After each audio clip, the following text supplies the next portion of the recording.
The Egyptian History Podcast, Episode 13, The Hairdressers Cometh. Last week, we left off with the death of the king Ra-Neferef, a short-lived successor to his father Nefer-Ir-Ka-Re. Ra-Neferef, or Nefer-Efre, did not reign long enough to leave any lasting impression on the Egyptian cultural landscape. His statuary reveals him to be something of a fresh-faced youth, round in the cheek and smiling in an innocent manner. He bears all the hallmarks of a young, vigorous king, and had he lived longer, he would probably have made much more of an impact on our story. Sadly, it was not to be, and the king ruled for just 2 years, possibly 3. His pyramid never got past the first foundation layer of stone, and was made functional by his successor, resulting in a large square mastaba tomb. The adjacent mortuary temple, however, was totally finished, and was operational for several decades after this king's reign. Indeed, as we will see next week, the mortuary temple of Ra-Neferef is among the greatest sources of knowledge for temple functions during the 5th dynasty, thanks to a magnificent papyrus archive discovered in the late 20th century. The temple and pyramid were completed in haste by Ra-Neferef's younger brother Niuserre, who also had to finish the monuments of their mutual father Nefer-Ir-Ka-Re. A short-lived king could cause quite the disruption in Egyptian life, as the act of burying one's father and completing their funerary monument was an integral element of the succession ritual. For Niuserre, the problem was compounded by the fact that Nefer-Ir-Ka-Re's pyramid complex was not yet completed when the old king died, and having to put the finishing touches on both this monument and the tomb of Ra-Neferef meant that Niuserre's own tomb did not get underway for several years after his accession. Fortunately, the new king could afford to wait. When he came to the throne, Niuserre was even younger than his brother Ra-Neferef, and wound up reigning for some 30 years. Of course, in his early years, the young king did not have any genuine authority, despite his symbolic power. The Egyptian administration was by this point a complex organization, with many judicial, administrative, and priestly titles being wielded by various members of the extended royal family. From the Chati, or vizier, down to the lowest Hem-Netcher priest, the dynastic organization which the Old Kingdom rulers presided over was a marvel of bureaucratic organization for the time. Running this apparatus was the work for an experienced and educated adult. Niuserre did not fit this job description at all. But his mother did. The mother of Niuserre was a woman named Khenti-Khous II, probably a third-generation relative of the original Khenti-Khous, for whom the governance of Egypt had been as much an ideological duty as it was an opportunity for power. Khenti-Khous II, like her namesake, did not rule Egypt in her own name, but representations of the queen in her tomb show her wearing the vulture crown and uraeus adornment also borne by her predecessor. Similarly, her title of Mut Nesut Biti Nesut Biti parallels that of Khenti-Khous I. As I have mentioned earlier, Niuserre was the younger brother of Ra-Neferef, both of whom were the sons of Nefer-Ir-Ka-Re and Khenti-Khous. Unlike Khenti-Khous I, for whom the title is ambiguous enough to stimulate plenty of debate over its exact meaning, for Khenti-Khous II we can be fairly sure that the title refers to her 2 royal sons. That being said, the circumstances of Khenti-Khous II's rise to power are sufficiently well known to show that in her lifetime she wielded influence equal to that of her earlier namesake, and certainly comparable with the authority of a king. She was aided in her rule by the government apparatus which I mentioned before. Indeed, the reign of Niuserre is especially notable for being the time in Egyptian history at which the nobles and administration begin to appear more visibly in both the archaeological and literary record. Minor officials and priests have appeared in earlier periods and reigns, but their existence is so ephemeral and so poorly recorded that we can rarely say much about them beyond their name and a few titles. In the reign of Niuserre, we begin to see the officials, some of whom are not even direct relatives of the king, take on positions of supreme authority and power. The most famous of these is a man named Ta-Shepses. His name means Ta is noble, referring to the god, and from this we can assume that the man probably came from Memphis or a nearby town. As I've mentioned in earlier episodes, Ta was the patron deity of the capital city, and his great temple was located there, being one of the primary cult centers in all Egypt at the time. Ta-Shepses came from wealthy but obscure origins, and emerged on the political scene sometime during the reign of Nefer-ir-Kare. We don't know exactly when he came to prominence, or on what terms, but by backdating from the period of Niuserre, when his master-tomb was commissioned, we can guess that he probably entered the court as a minor official sometime in Nefer-ir-Kare's reign. Ta-Shepses eventually attained the rank of vizier, as well as the titles of lector priest, semer wa or sole companion, overseer of all works of the king, ornament of the king, and hairdresser. Now you may be wondering why, among such august and noble titles as vizier or overseer, why would Ta-Shepses take the trouble to record himself as a hairdresser? The answer lies in the nature of such roles when you consider them in relation to the Egyptian king. A hairdresser needs to touch the physical body of the king in order to do his job, and when he does this, he is essentially touching a god incarnate. Not just anyone can do this. They must be trustworthy enough to be near the king while holding sharp instruments, and at the same time show enough skill and deference to elegantly groom the ruler so that he fits the image of a god in every respect. Think of it as being a hairdresser to the stars, only on a much more intense level, and you probably have some idea. Besides his job as hairdresser and manicurist, Ta-Shepses mostly filled actual administrative roles. One wonders why the king decided to start giving bureaucratic titles to a man whose previous qualifications mostly involved grooming, but I assume that Ta-Shepses started his higher career with a position like semer wa or sole companion.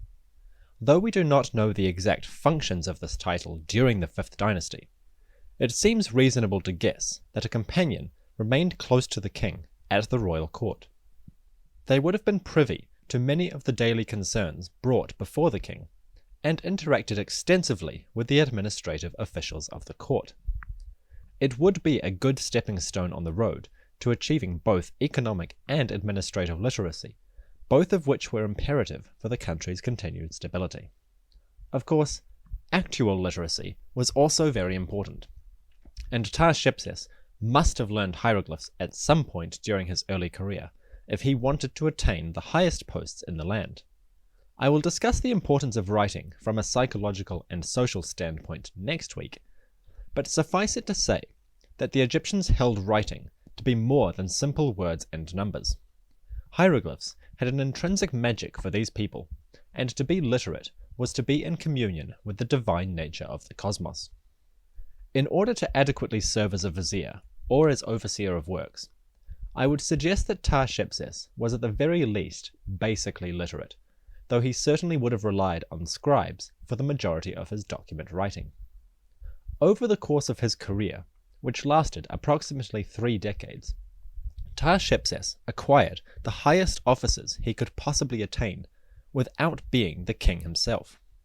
As a reward for his service, and perhaps to facilitate his entry to the highest offices, King Niuserre gave Ta-Shepses the right to marry one of his daughters, Ka-Mer-Nebti.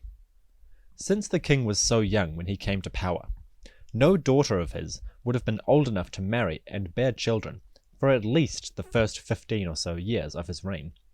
By this point, Ta-Shepses would probably have reached a high office, and we can suggest fairly confidently that the marriage to Ka-Mer-Nebti was a reward for great service as much as an entry point to the title of vizier. It certainly paid dividends, both for Ta-Shepses' career and his family life. The couple had 5 children, and the hairdresser went on to commission the largest and most elaborate tomb built for an official up to this point. Around his 10th year on the throne, perhaps partly to celebrate the anniversary, Niuserre gave permission for Ptah-Shepses to have a tomb built at Abu Sir, very near to the king's own pyramid. A simple mastaba in its first stages, the tomb soon grew to an elaborate construction that mimicked the architecture of a palace and a temple. Large columns, designed to look like closed lotus flowers, were placed in the entryway. They led into a series of intimate chambers, which eventually turned left and opened out onto a very large square courtyard, ringed with columns. The design of this section is elaborate, and reflects the latest stages of the tomb's construction. The tomb itself is enormous by standards of earlier mastabas, and is so extravagant you would be forgiven for thinking that a prince or princess was buried here.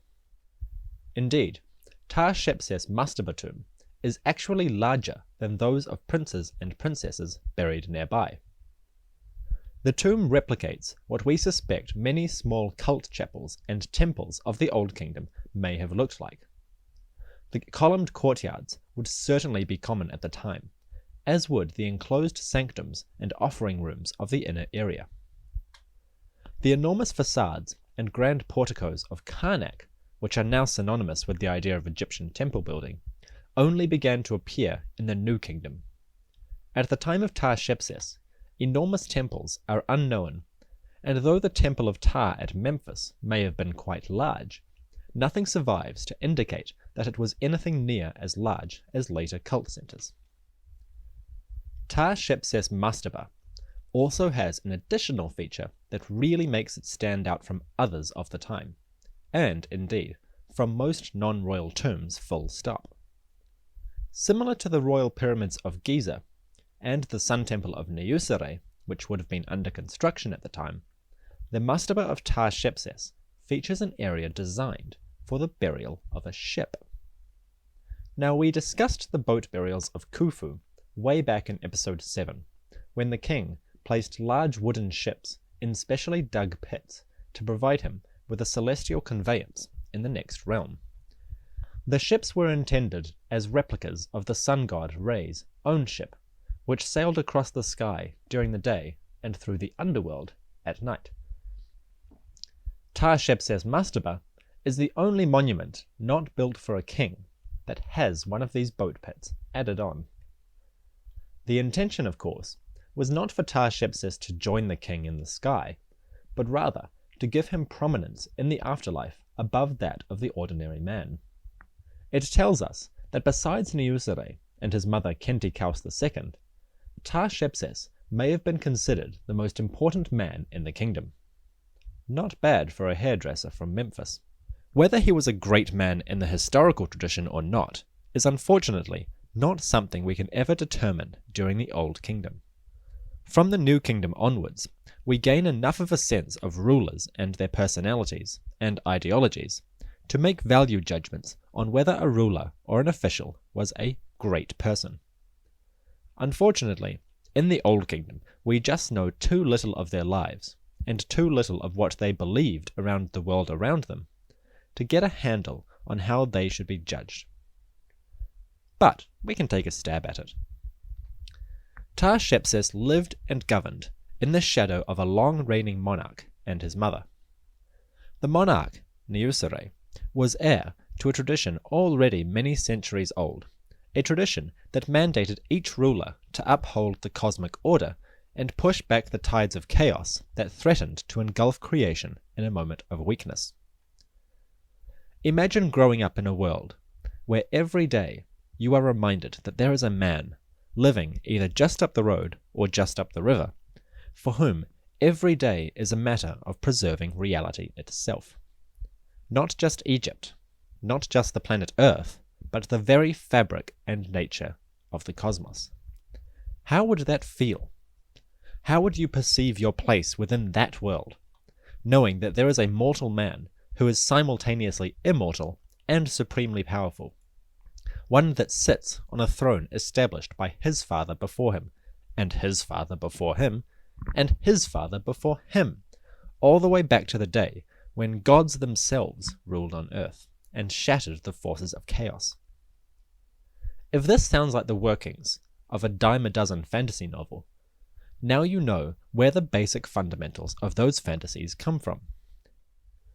Now imagine that you, a person with no particularly impressive pedigree or knowledge, are chosen by virtue of your family, your friendliness, trustworthiness, or loyalty in general, to wait upon the king and make sure that he is properly groomed at all times.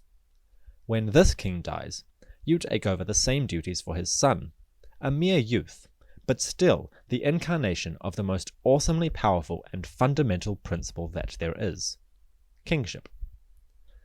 So day in, day out, you groom the king and take care of his needs.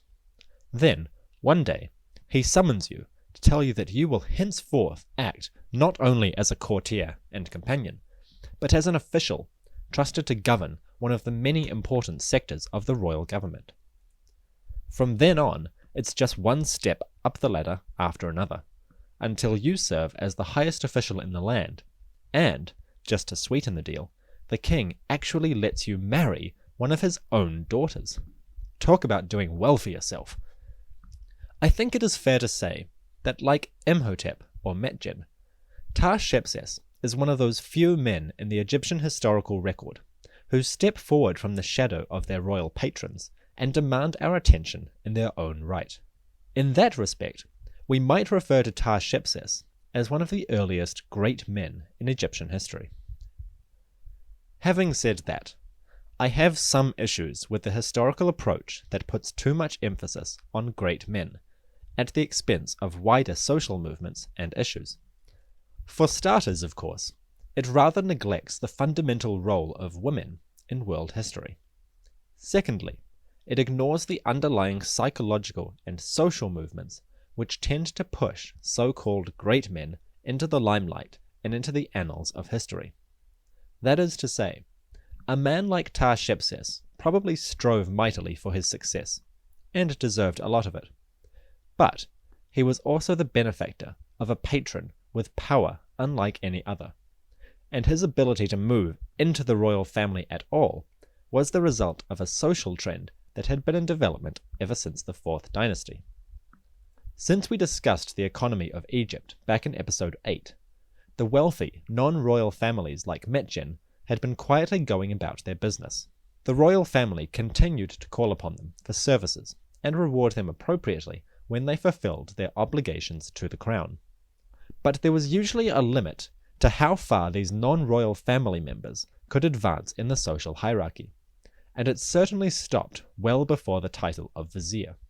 In fact, I would suggest that when Ta-Shepses stepped beyond the role of, say, companion, and into a position like overseer of all the royal works, then he had already stepped past the social line and become a man of unprecedented status.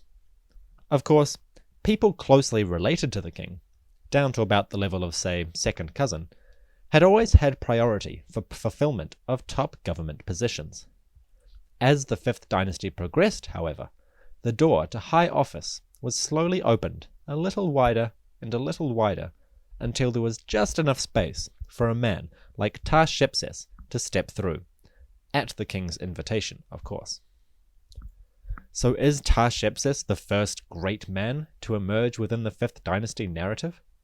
Or is he simply the first whose tomb has survived in such excellent detail to reveal his high status? I would suggest that he is one of the earliest great men, but not in the traditional sense of a man who changed his world or did great things. Ta-Shepses is a great man by accident, for it was his ascension under Niuserre that is the earliest known example of its kind. It may have happened earlier, or he may have been the first. Until we know for certain, we can never make a judgment either way. Likewise, because he did not record his accomplishments in his tomb, he remains visible only as a collection of titles and epithets, rather than a man of action worthy of remembrance.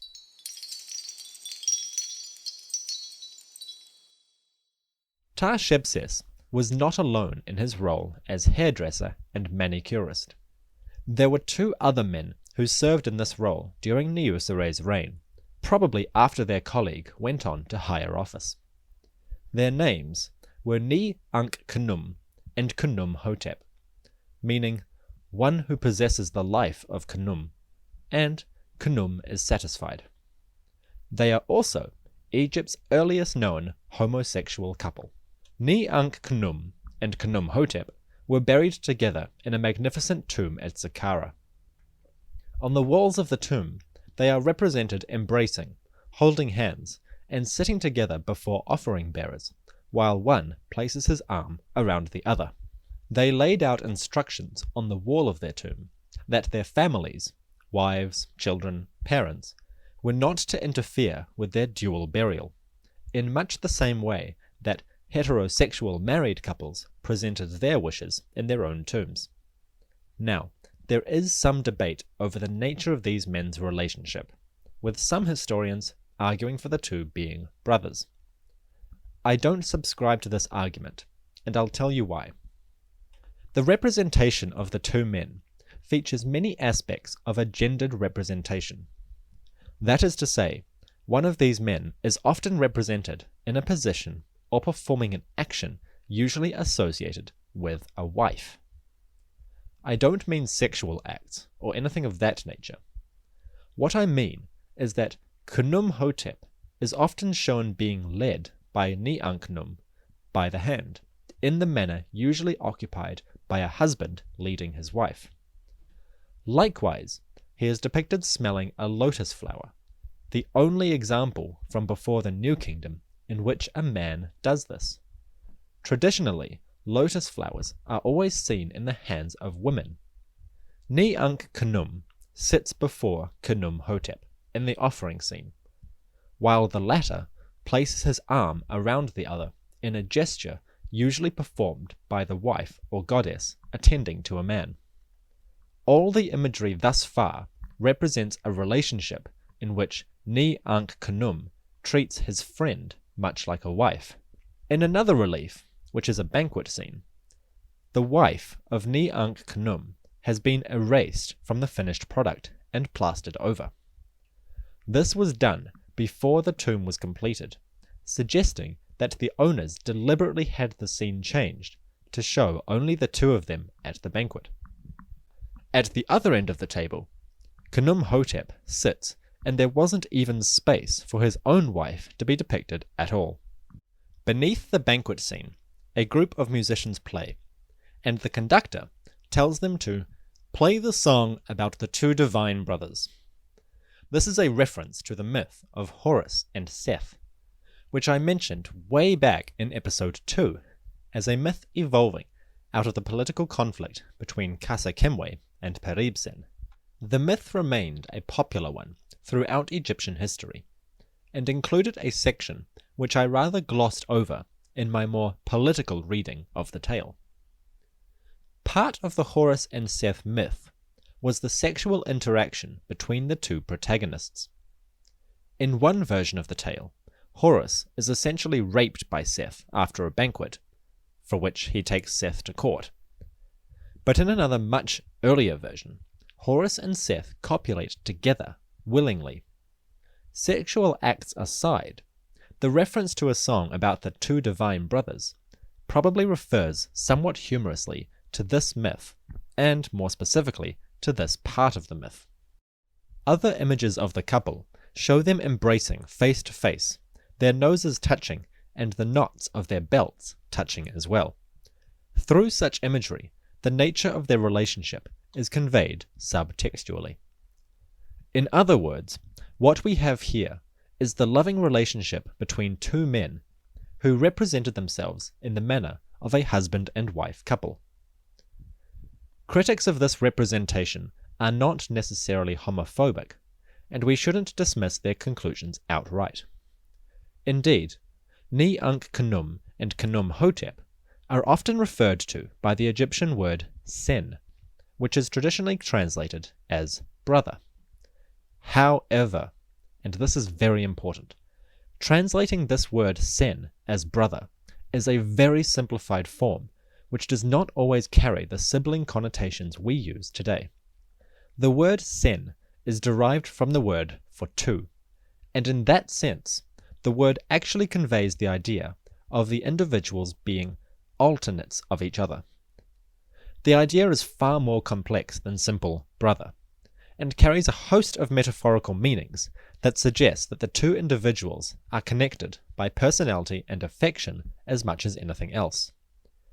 In later periods of history, we will even see great kings of the Near East refer to each other as brother, and identify as each other's counterparts. In this respect, we can see the relationship between Ny-Ankh-Khnum and Khnum-Hotep as loving counterparts to each other. When we couple this with the intimacy of their representations, the exclusion of their wives from many important scenes, and the small joking reference to Horus and Seth, what we have is a pair of men in a relationship not commonly seen in Egyptian funerary architecture. Now, the two men did have wives, and maybe they loved them very much. They both had their own children, and depicted their families in the tomb. But the two men were clearly not as attached to their wives as they were to each other, and we should not put too much significance on the female component in their lives. After all, it was important to Egyptians of all ages and sexualities to have strong, healthy families with many children to perpetuate both their bloodline and their funerary cult. Ny-Ankh-Khnum and Khnum-Hotep were probably not the first gay men in Egyptian history, but they are certainly the first to be so easily recognizable from their funerary architecture. The only question left to answer is, why did these two show up at this particular period? Why are homosexual couples not attested so explicitly in other periods? The answer is lost in the mists of time, but probably has something to do with the peculiar social circumstances of Niuserre's reign. The Egyptian court was changing in its composition, as the royal family no longer monopolized the highest administrative offices. As a result, the attitudes towards social status and decorum were changing. At the same time, the king was putting a much greater emphasis on rewarding his loyal courtiers and those who groomed him, rewarding them with magnificent tombs. For all we know, Ny-Ankh-Khnum and Khnum-Hotep's relationship did not seem particularly problematic to Niuserre, and he may have seen no harm in allowing them to be buried together in such splendor. At the same time, the tides of change which were sweeping the court probably made the matter of a homosexual couple a relatively uninteresting phenomenon. After all, they were respectably married, and were so trusted by the king that both men served as his manicurists and hairdressers. Any courtier worth his salt would have kept his thoughts to himself if he was particularly concerned with their relationship at all. The truth is, we actually have very little suggestion from literary or archaeological sources that the Egyptians were particularly concerned about homosexuality one way or the other. They didn't seem particularly interested in it on a cultural level, but they didn't seem particularly bothered by it either. It was just one more aspect of the world around them, and they didn't really impact the functionality of the cosmos in any respect. A homosexual king, on the other hand, that was another matter, since that had serious implications for the royal bloodline. But as far as we can tell today, if there was ever a gay ruler, then he simply did his royal duty and assured that he had children regardless of personal taste. The hairdressers Ny-Ankh-Khnum and Khnum-Hotep, together with the hairdresser-turned-vizier Ta-Shepses, offer us a window into the social composition of the Egyptian court during the 5th dynasty. Their close service with the king gave them great status in life and a magnificent tomb in death, reflecting the changing world of Niuserre's reign.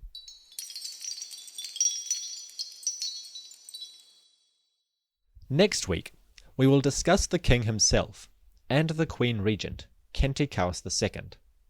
Their work at Abu Sir will be the final series of monumental constructions in the necropolis before Niuserre's successor moved the royal tomb back to the Saqqara area. The 5th dynasty continues next week.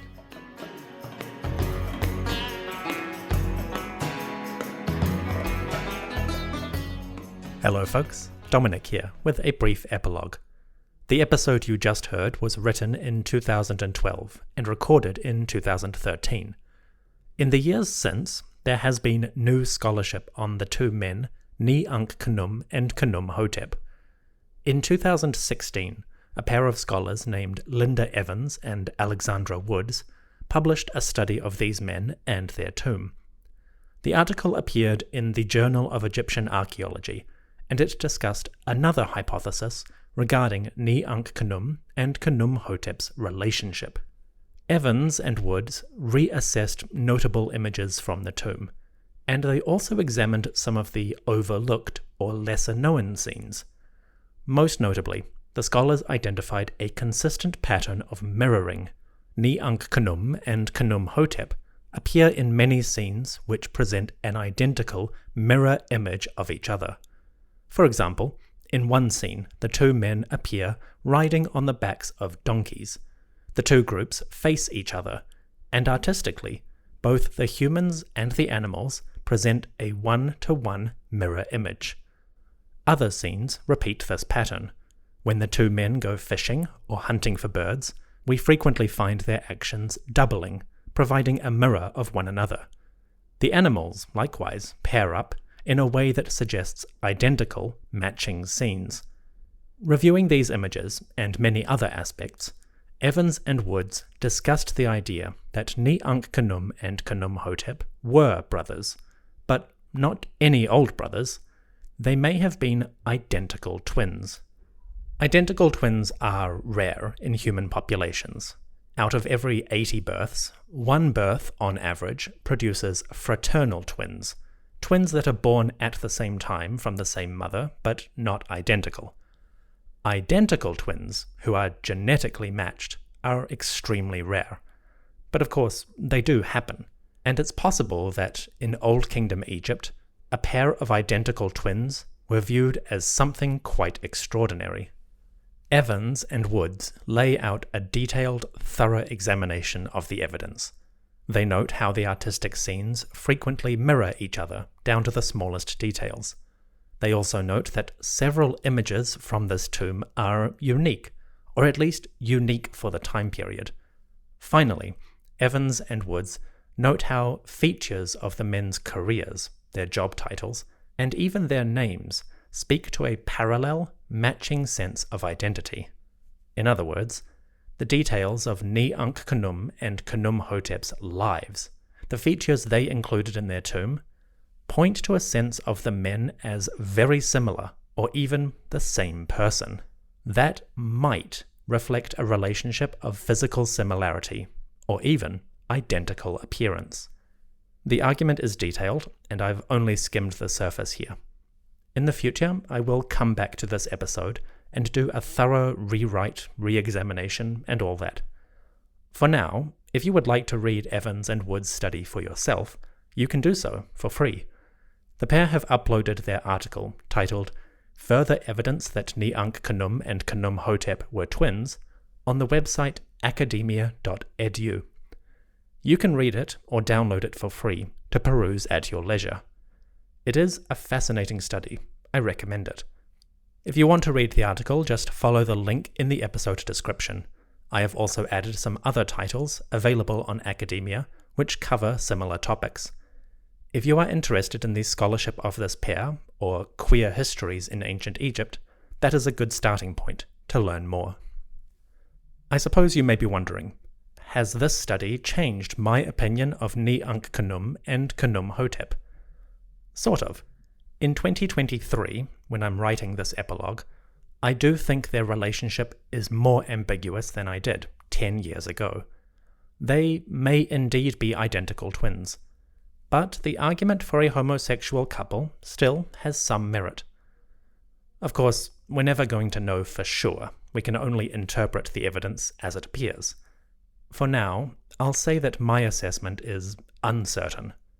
The identical twins argument is compelling, and it builds strongly on the images from their tomb. However, it's not a slam dunk 100% solved case. I think you can make an argument either way. Academic uncertainties and Tumblr-esque memes about roommates aside, the relationship and record of Ny-Ankh-Khnum and Khnum-Hotep is fascinating. Whether they were lovers, identical twins, or something else, their story is a delightful one.